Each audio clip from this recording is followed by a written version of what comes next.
Je m'appelle Patrick Beau et je suis l'auteur d'Axolot, qui est un projet multi-support, puisqu'il y a un blog, des livres, des BD, des vidéos. Et l'idée à travers ce projet, c'est de partager ma passion pour les curiosités du monde et essayer de faire passer l'émerveillement, l'étonnement que je peux avoir à découvrir certains sujets, certaines histoires. Donc voilà, en gros, c'est ça.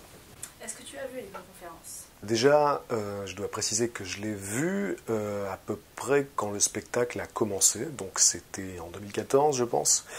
Donc voilà, c'est des souvenirs de l'année dernière du coup, et à l'époque j'avais beaucoup apprécié le spectacle parce que déjà il s'agissait d'un sujet qui est rarement traité, et qui est rarement traité sous un angle sérieux. Donc voilà, j'avais été agréablement surpris, comme beaucoup de gens d'ailleurs, que Alexandre Astier décide de parler de ça, puisque c'est un gars qui est difficilement prévisible et cernable. Donc après avoir parlé de Bach, c'était juste, improbable qu'il enchaîne avec les extraterrestres.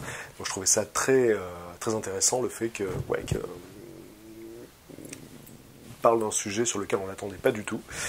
Et j'ai trouvé qu'il en parlait bien. Alors le truc, c'est que moi, c'est un sujet aussi qui m'a beaucoup intéressé, sur lequel je me suis beaucoup renseigné. Donc du coup, quand on s'est déjà penché sur le truc, on n'apprend pas forcément beaucoup de choses dans le spectacle, puisqu'il parle de cas notamment qui démystifient, il parle du théorème de Fermi, etc. Donc des choses qui sont familières aux gens qui se sont intéressés au sujet.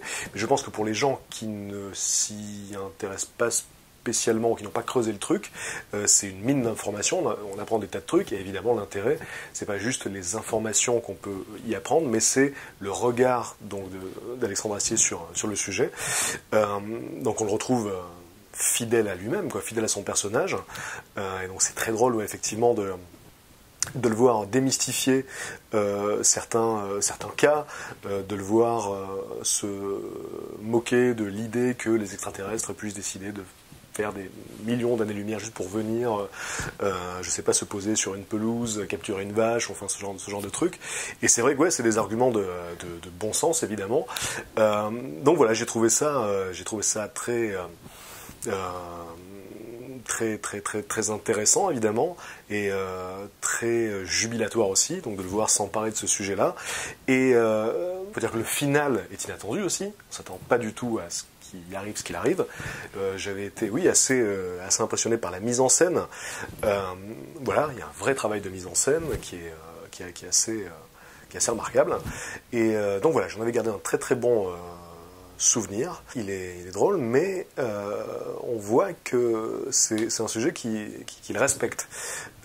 Très souvent, le sujet du phénomène OVNI est traité sous l'angle de la dérision, par-dessus la jambe. Là, on sent qu'il essaie respectueusement de parler de tout ça, de parler de l'existence possible, donc de vie extraterrestre dans l'univers.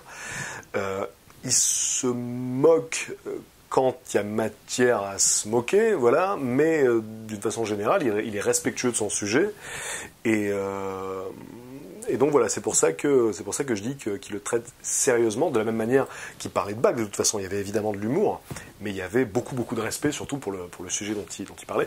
Et je pense que d'une manière générale, finalement, il parle que de sujets qui l'intéressent et qu'il respecte. C'était le cas aussi sur son sketch sur la physique quantique, voilà. On sent qu'il essaie de faire passer des messages et des observations sur des sujets qui l'intéressent, qui le passionnent, qui l'intriguent, et il essaie de communiquer ça, de partager ça, d'apporter son regard sur ces sujets, et je trouve ça assez génial, parce que je pense qu'il est à peu près le seul sur ce terrain-là, sur le terrain de la conférence humoristique, dans laquelle on apprend des trucs et où en même temps on se marre. Donc voilà, je trouve que, étant donné qu'il est à peu près le seul à faire ça, c'est assez cool qu'il ait traité ce sujet-là, qui est un sujet en plus assez casse-gueule, parce que on peut très vite se discréditer en abordant ce sujet, qui est quand même assez connoté. Donc voilà, je trouve que c'était assez gonflé de sa part. Est-ce que tu as déjà vu des ovnis ou des plans, toi ? Alors, jamais, mais je pense que c'est souvent le cas des gens qui aimeraient voir. J'ai jamais rien vu de la sorte. Par contre, j'ai beaucoup de enfin beaucoup, j'ai des amis qui ont vu des trucs. Voilà, donc moi c'est un sujet qui m'intéresse beaucoup, seulement voilà, je pense que je l'aborde à peu près sous le même angle que lui, quoi, c'est-à-dire sous un angle très scientifique, très terre à terre. Disons que je pense que dans la grande majorité des cas, on peut expliquer les observations d'OVNI par des phénomènes naturels, par des erreurs d'interprétation, par la psychologie, la pareidolie notamment, qui donne l'impression de voir des formes là où il n'y en a pas. Je ne sais plus si dans le spectacle il parle du rasoir d'Occam ou pas, je ne me rappelle plus, mais voilà, c'est ce concept scientifique très connu qui dit en gros que face à un même phénomène, c'est souvent la solution la plus simple qui a le plus de chances d'être la bonne, et donc je pense que c'est une approche assez saine du phénomène OVNI. Dans la grande majorité des cas, on peut trouver une explication qui ne nécessite pas d'avoir recours à l'intervention extraterrestre, mais ce qui est intéressant, et d'ailleurs il en parle, et c'est ça, moi, le petit reproche que je ferais au spectacle, c'est que, à mon avis, un des trucs les plus intéressants dans le phénomène OVNI, c'est justement le petit pourcentage de cas qui tient vraiment en échec tout le monde, pour lesquels on n'a pas d'explication. Et il en parle extrêmement rapidement, c'est-à-dire qu'il évoque juste le cas de Rendlesham, de la forêt de Rendlesham. Je trouve ça super qu'il ait parlé d'un cas inexpliqué, même si aujourd'hui, d'ailleurs je ne sais pas si c'est mis à jour par rapport à ça dans les dernières versions du spectacle, mais aujourd'hui donc ce cas de la forêt de Rendlesham a été, à ma connaissance, plus ou moins élucidé, puisqu'il y a une personne qui a avoué avoir fait un canular avec les phares de sa voiture. Enfin voilà, il me semble que, bon, aujourd'hui, il n'y a plus la même aura de mystère au-dessus de ce cas-là. Par contre, il y a d'autres cas qui restent très mystérieux. Celui-là, je ne sais plus s'il en parle, mais c'est les lumières au-dessus de Phoenix. Il en parle aussi dans le spectacle. Voilà, ça c'est un des cas inexpliqués les plus connus. On ne sait toujours pas aujourd'hui ce qui a survolé la ville de Phoenix dans les années 90. Donc une nuit, on a vu des dizaines de lumières donc se déplacer en formation comme ça au-dessus de la ville. Et les standards de la police ont explosé, les gens ont pris des photos, filmé. Il y a eu un vent de panique sur la ville. Et donc voilà, aujourd'hui on ne sait toujours pas de quoi il s'agissait. Et je trouve ça vraiment fascinant, sans pour autant se précipiter sur l'hypothèse extraterrestre. Mais le simple fait qu'aujourd'hui, en 2015, à une époque où on pense à peu près tout comprendre et tout connaître, on peut être mis en échec. La science peut être mise en échec, on peut être confronté au frisson du mystère et se dire, ben là, il y a juste un truc qui nous échappe, quoi. Et il faut avoir l'humilité de l'accepter. Et voilà, ça je regrette qu'il n'ait pas plus développé là-dessus, sur ce qui reste d'inexpliqué. Mais sinon, à part ça, je pense qu'on a à peu près la même approche du phénomène. Alors, toi qui t'intéresses beaucoup aux curiosités, aux choses un peu étranges, bizarres, est-ce qu'il y a des choses que tu as, des histoires que tu as entendues, des choses que tu as visitées, des trucs que tu as traités, qui t'ont fait penser, des fois, en te disant c'est pas possible, ça vient d'ailleurs. Est-ce que ça t'est déjà arrivé, ça? Il y a des tas d'histoires très mystérieuses, on ne sait pas, donc on ne sait pas trop ce qui s'est passé. Moi, personnellement, donc j'éviterai d'avoir recours à l'hypothèse extraterrestre, en vertu d'ailleurs de tout ce que peut dire Alexandre Astier dans le spectacle sur l'improbabilité que des extraterrestres viennent nous visiter, etc. Bon.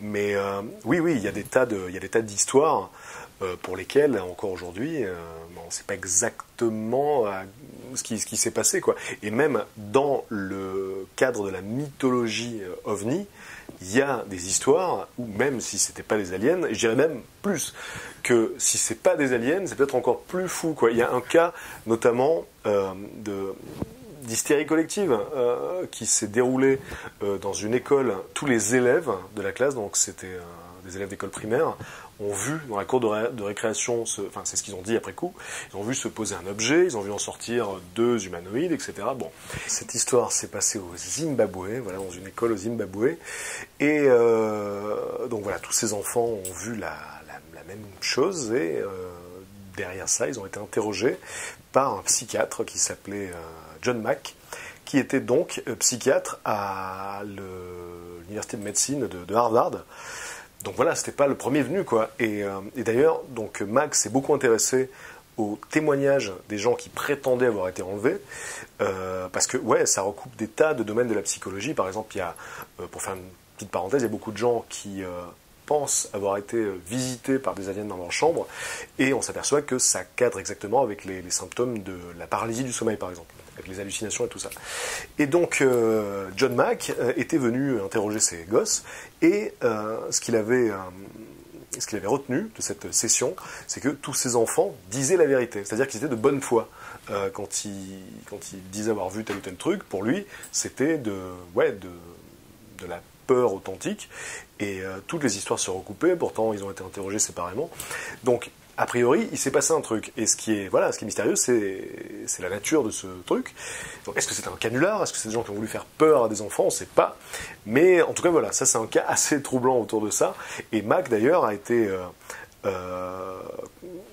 comment dirais-je il a fait l'objet d'une enquête, d'un audit au sein de Harvard, parce qu'il s'était intéressé à ces sujets, et que c'est des sujets un peu tabous, et que les scientifiques prennent beaucoup de risques quand ils s'amusent à traiter ce type de phénomène ou d'histoire.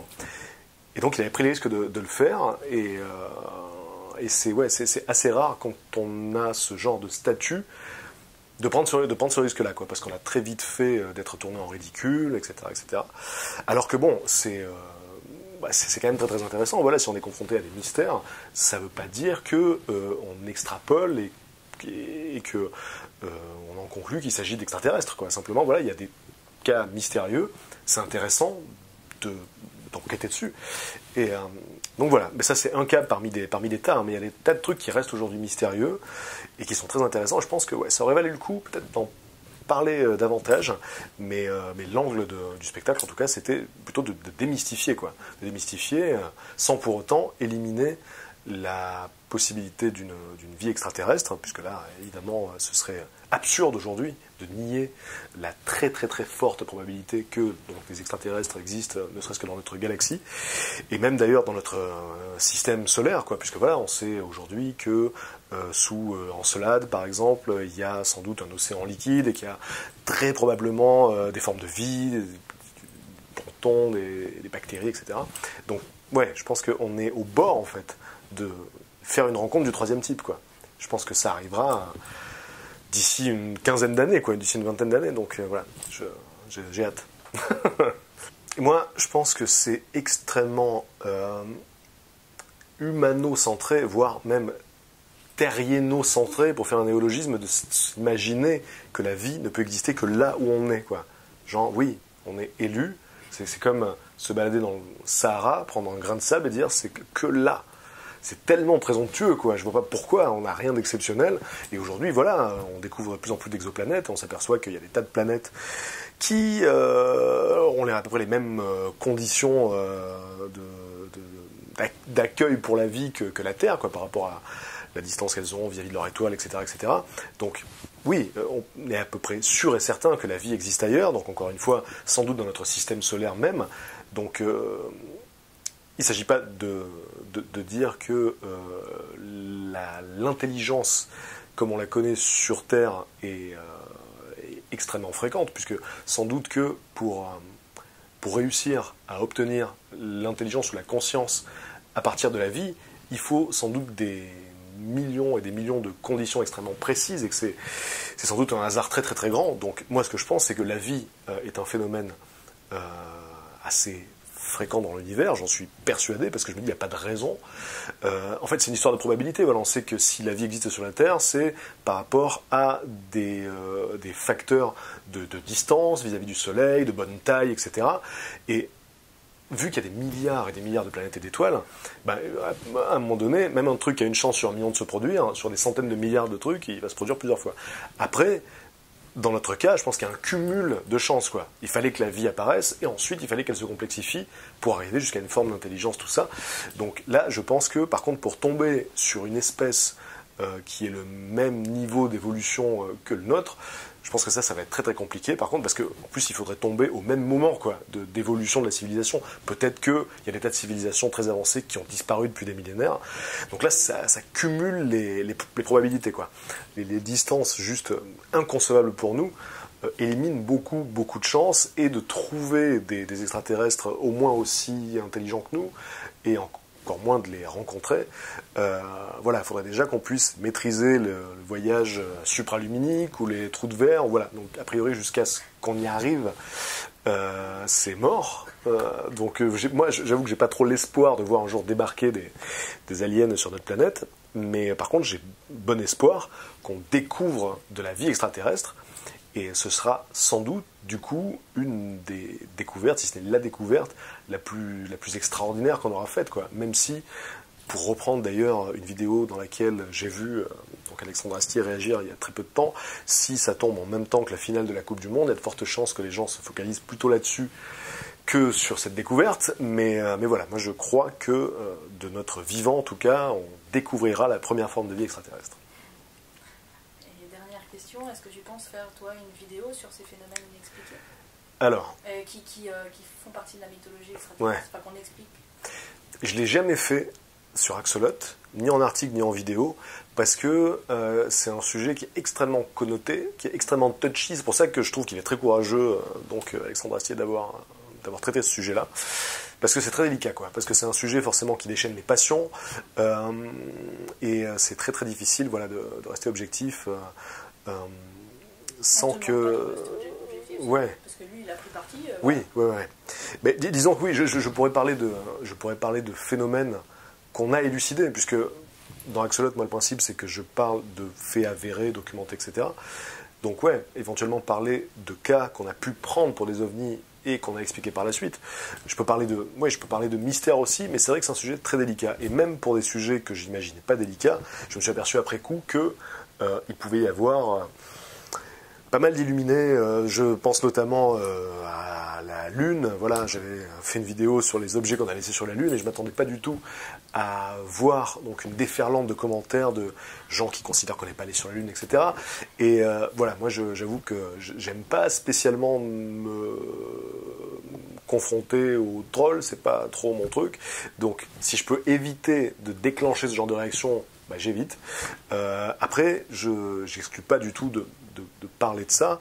Et j'ai notamment en projet une série de vidéos sur des phénomènes aériens que certaines personnes prennent pour des ovnis, mais qu'on sait expliquer aujourd'hui. Donc phénomènes météo rares ou simple effet psychologique. Ce qui ne voudra pas dire que je méprise les gens qui pensent qu'il faut rester ouvert d'esprit vis-à-vis des trucs qu'on ne connaît pas, parce que je suis le premier à reconnaître que oui, il y a des trucs qu'on ne sait pas expliquer, et heureusement qu'il reste encore beaucoup de mystères, mais là, l'axe qui sera pris dans ce projet-là, ce sera de parler justement des choses qu'on connaît, pour pouvoir se concentrer sur les choses qu'on ne connaît pas en se disant oui, ça effectivement, là on ne sait pas, quoi. Parce que oui, avant de s'intéresser à l'étrange et au surnaturel, je pense qu'il faut faire le tri, en fait. Dire, bon, ça c'est de l'étrange qu'on a expliqué a priori. Donc, voyons ce qui est réellement étrange, tout court et mystérieux. Donc voilà, c'est plutôt la démarche. Merci beaucoup. Merci à toi.